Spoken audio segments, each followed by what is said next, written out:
Steadily it rises. Public preference for Lincoln Continental as the symbol for today's luxury motoring. Hey, it's Jason ODB, the Lincoln Addict, hitting you with another video of a review. This one is, of course, Bring a Trailer. Short is BaT. You see in the upper left corner.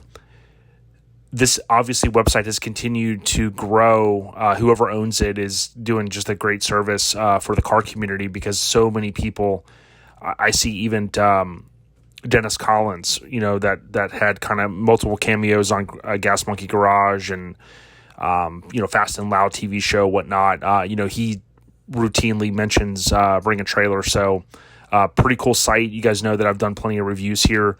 Want to start with this 66 Lincoln Continental Convertible. Now, someone had sent this to me, so thank you. I forget if the guy's name was, I think his last name was Rice, so thank you for the support. I wanted to do a video before this one ended. I just didn't end up having time based upon some other things I had going on, but do want to spend a few minutes to go through it. I will start here again. I have Hagerty Insurance personally. Don't have them as a sponsor or anything, but I do like that if you log into their website, you can see the evaluation tool. So you go right up here to valuation and you just search 1966 Lincoln. It'll pop up and you click it or just hit enter, and then boom, here you go. So this car we're going to look at here, $61,000. It literally sold yesterday. We did a little contest on my Instagram, Lincoln Continental Sales, and I'll often tag Lincoln Addict. Both of those are mine. And we did have a winner for the free sticker. She guessed, Shelly, I believe it is, $58,500. I think she guessed. I asked what was going to be the sale price closest to pick that number within an hour of the listing ending, and she picked 58,000 like day one, and it sold for 61,000. So pretty cool stuff. But again, if you look here, you're basically in between the good condition and excellent condition. So I think as hard as it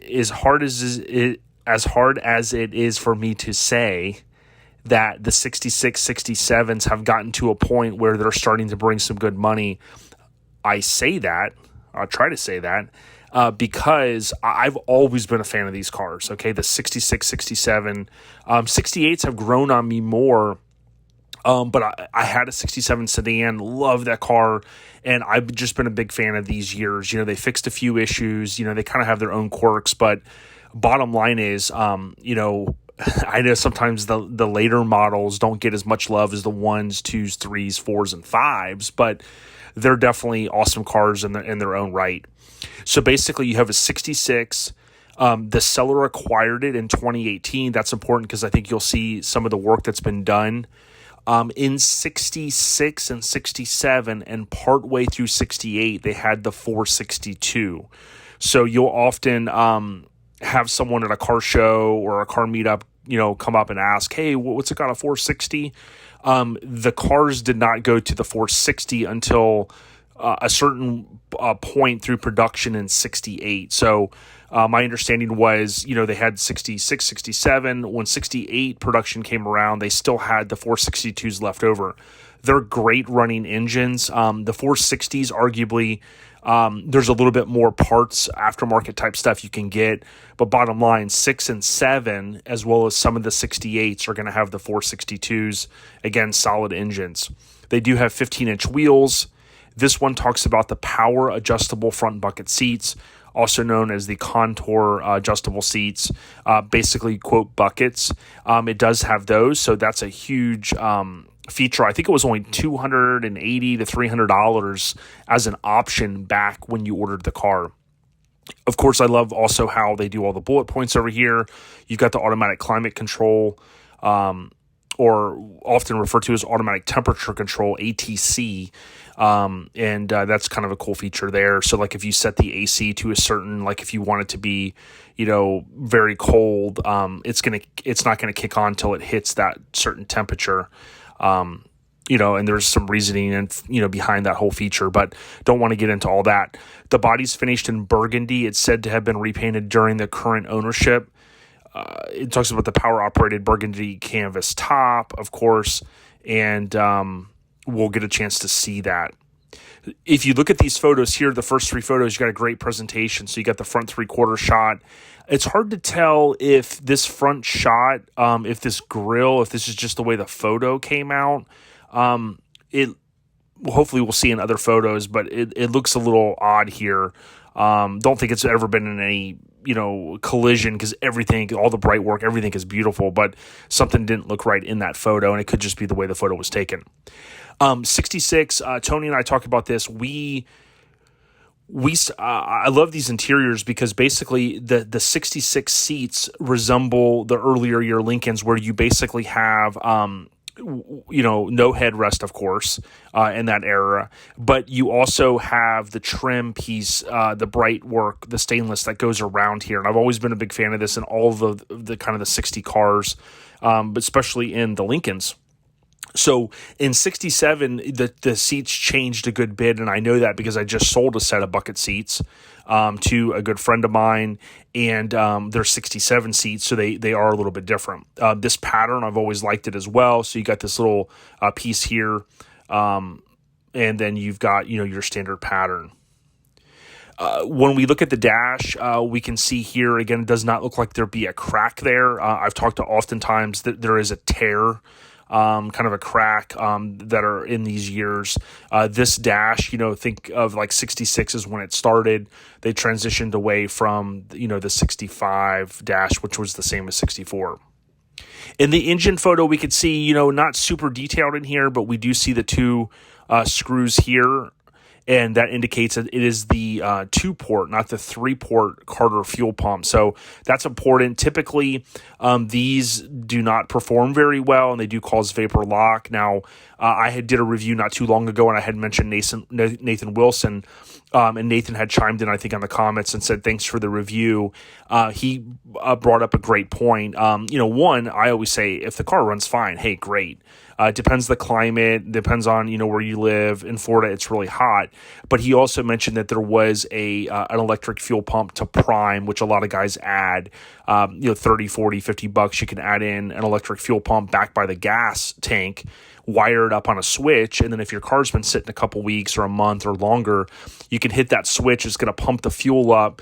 You let it run for, X amount of time, few seconds, whatever, and then boom, you turn that off. Then when you turn the key, it fires up. Now, I'm only saying that because the car that Nathan was selling, it also had the 2-port. So, the 2 ports can potentially work. But, again, I always suggest to have the 3-port. And we can tell here, again, by the 2 screws, that is a 2-port. So, of course, here you start to get the underside of, I'm going to try to zoom in some, underside of the rear. So, when the deck lid's up, this is that area where the spare tire sits. So you get a chance to kind of start to see, is there a lot of rust? It looks pretty solid there. You've got the VIN tag photo, which I think is important. They break all this down, which I love about this website. You can see here the DSO was Memphis, so that 26 is the designation right up here, 26 for Memphis, Tennessee. So that's important, again, because it's not saying that the car stayed in that area the whole time, but it gives you insight into where it originally was purchased. I've talked about that in links in the past, especially like if you're buying a car and it has a California DSO and it's in California, then hey, it's been in that great climate all that time.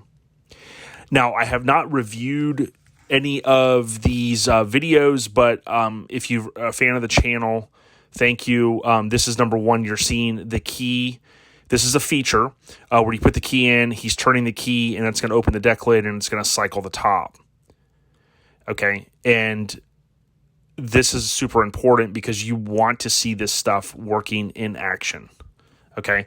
And I've talked about, being that this one has already sold, the importance of the presentation of the car is going to help it bring more money. Here you see the seat belts. I want to point out, these seatbelt buckles here were specific to 66, and then 67 had their specific. They may have been the same for those 2 years, but they are specific for those years, so it's kind of cool to see that. and we're just kind of jumping through here. You've got a walkaround, which again is great. I would suggest to any seller of one of these cars potentially in the future, to do these type of things when you list your vehicle. Have these videos. If you want to put them on YouTube, you can always delete them or hide them or take them down after the sale. But of course, what they do is they just embed the video right into their website. For anyone that can't maybe send someone out or can't afford to necessarily take a trip specifically to get eyes on a car, all of this is really good intel, so to speak, on how nice of a car it is. And I think, there's one more. And then, of course, you've got your driving video.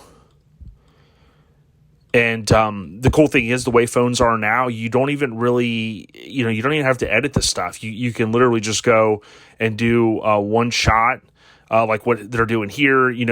For safety, you can have someone else hold the camera, walk around, do all that and upload 4, 5, 6 individual videos like they've done. And then boom, when you list it here, you provide those links. And I think that they kind of curate and put all this stuff together. If we start to really look here, again, here's the front 3/4. I looked at some of these photos kind of quick, and this is the only thing that I think is a little weird. I don't know if the grill is mashed in a little bit, but that's the only thing I think visually on the outside that I really kind of saw. I know some of these videos tend to get very long, so I'm trying to kind of shorten them up a little bit. Not always easy because I love talking about Lincolns. On 66, they did go to, these are pot metal here, so I've talked about this in the past. They're no longer stainless in 66 and up, and that's key because you can often look in here and see, how bad is the pitting. These actually look damn good. So, that's a good thing. You can get these redone by places, especially someone that specializes in pot metal. I use Advanced Plating in Tennessee. They're arguably the best in the country. And I've used them several times over the past 20 plus years on just different things, not high volume stuff, but just, personally. You've got the hubcaps here. They do look polished in the middle. I thought from one of the other photos that they were totally polished, but you can see the black paint here. Okay. I'm a fan of either way. I personally like when they're all polished. I've got a set of those. This one actually looks like it maybe has a little bit of black paint in there, but you could pay if you had some that were all polished or you wanted to go back and detail all this, you could pay a pinstriper to go in. But I mean, imagine there's a lot of ribs. I forget how many ribs are on these wheels, but you can see clearly the center portion is polished. Okay, so you've got your kind of your money shot here. You got the doors open. You can see it's got the front and rear seat belts like we saw before. With the rears. You have the contour adjustable seats, so the buckets. And again, 66 is a great year because the seats resemble in a lot of ways the earlier 60s Lincolns.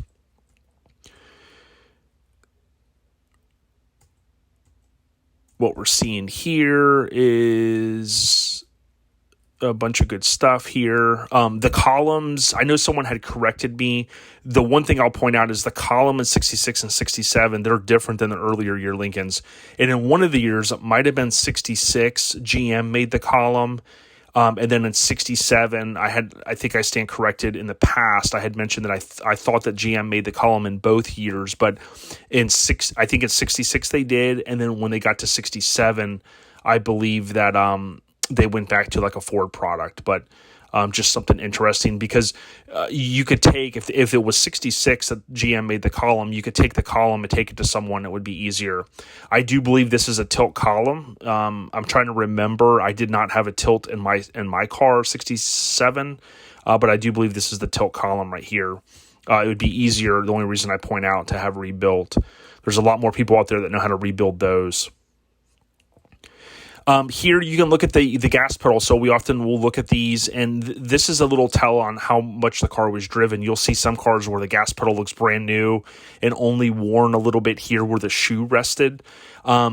This is good because, like, let's say someone was selling a car and they're like, oh, it has, 80,000 miles.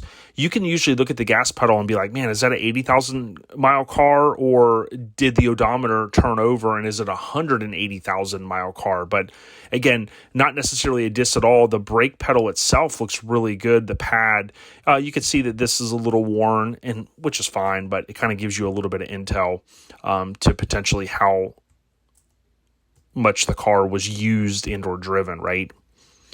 Now, for sake of time, you could go back, and I always put the link in the description to the actual auction. You could see wherever these photos were taken, someone had some money, nice looking home. If this is, where they actually lived, you can see inside the trunk, which I think is important, although it is all covered by the interior. It kind of shows that this is a complete car. You'll often see these cars with nothing in the trunk, and maybe the owner didn't have the time or money to go and spend on ordering a Jim Wallace kit or some sort of carpet kit or having the interior done. This one obviously just needs a little cleanup with a vacuum. These pads are factory. There's one on each side, and that's kind of where the top rests whenever it's in the trunk. You can see, again, one of my favorite things is to get a car, and if you want to spend the time on a weekend or whatever, you can kind of go in here in detail and clean all this, okay? The outside of the car looks detailed, but obviously to pay someone or to spend to come in here and detail all this, it's going to be a lot more time and a lot more money. Underneath the car looks pretty solid from everything that I saw. You're going to have your typical grit and grime. All of this stuff is going to be normal underneath a car, and you're always going to typically on these cars have an oil pan that looks just like this and some grime all underneath here. In some ways, it kind of protects and kind of coats everything. It would be up to you as a potential buyer if you wanted to come in here, and I've disassembled these cars and powder coated all this and really went crazy on everything with new bushings. But on a car like this is a driver. It's like you want to get it, enjoy it. You could see this is the start of where they kind of show some of the photos where apparently they took the heads off the intake, either changing gaskets or getting the heads done. You could see the engine bay didn't look super clean here. This is all typical kind of stuff, with a little bit of surface rust and just grit and grime, clay, whatever. But this is what's important to me. Whoever, it sounds like maybe in 2018 when they got this car, maybe this car wasn't perfect, and you look at all the gringe and grime and all that. But what they've done is they've went and they did a restoration, like a mild restoration at least. And I think this is fantastic because you'll see these cars a lot of times where, someone doesn't put the time and effort in them.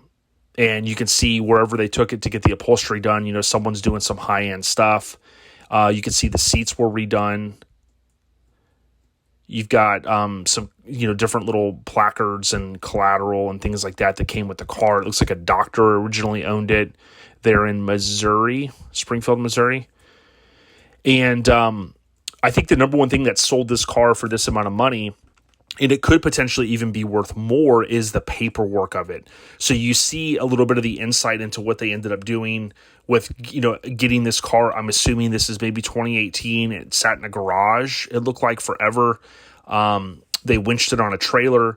And when you start to look at these receipts that they have, $4,700, several $100, $14,550, interior and carpet, convertible top, new. Looks like what, 7,000? Yeah, because that'd be 7 and 7, 14, and then 500 miscellaneous. Convertible top mechanism parts and plus mechanic. You can see the stuff is not cheap, and if you add up all of these receipts, that's a lot of money, right? Here you've got Jewel, so from 1979, a little bit there. I think that was the odometer reading, right? Maybe 60,560. But again, that's dated from 79, so that you can look back at the older paperwork and start to piece together how many miles potentially are on it. Here, John Cashman used to give these out. He's since retired, but his business was sold to a new person. And again, you could just see that someone went, and this is probably the best photo we have, and maybe I do stand corrected. The car is beautiful, but if you do look here in this photo, you can see where there was some sort of collision. So I went through these earlier pretty quick, but right here, this could have easily been pulled out. They probably got the bumper fixed because it looked good in the other photos, and then that's why the grill is smashed in. So that's important. But the cool thing is they're showing you all this stuff, right? And then that's what, makes for you to be able to make a key decision. You can see here there is some crumpling in the front fender. A lot of this stuff can be pulled out by, real good high-end body shops. But that is worth noting. It looks like they fixed everything except for maybe the grill. And the grill doesn't obviously even look bad. These grills are hard to find in good condition without a lot of pitting. So it could have just been that they pulled all this out and they said, hey, big deal, leave the grill. Next owner can get it. And if he or she wants to end up, changing it out, cool. Here looks like the original invoice maybe. Oh, okay, here's an invoice. Okay, so this was $114.67. It says new or used. They sold it as used. And maybe it was one that they used on the lot a little bit or whatever, and they couldn't, quote, sell it as new for the way the laws are and things like that. But you can kind of see $52.50. So, yeah, there you have it. I think the importance is that you go through the good here. We talked all about that. The bad is you'd have to, see how good of a job did they actually pull this out, or what did they do? But this right here was the tell, right? It gives us a little bit of intel on what to expect. But I hope that you guys enjoy these videos. Leave a comment, please, like and or subscribe. And just know if you go out to Haggerty, you can get an idea for what the evaluation is. Remember, there typically is a comment here that'll say add 10% for air conditioning. And I forget if this car, I think it was an AC car. I think we said, automatic temperature control. So, you start to take, in this range here, maybe halfway between 73 and 55, let's say 60 grand plus, 10%. That gets you right into around where this number's at. So, ODB, the Lincoln Addict, we're out of here. Peace.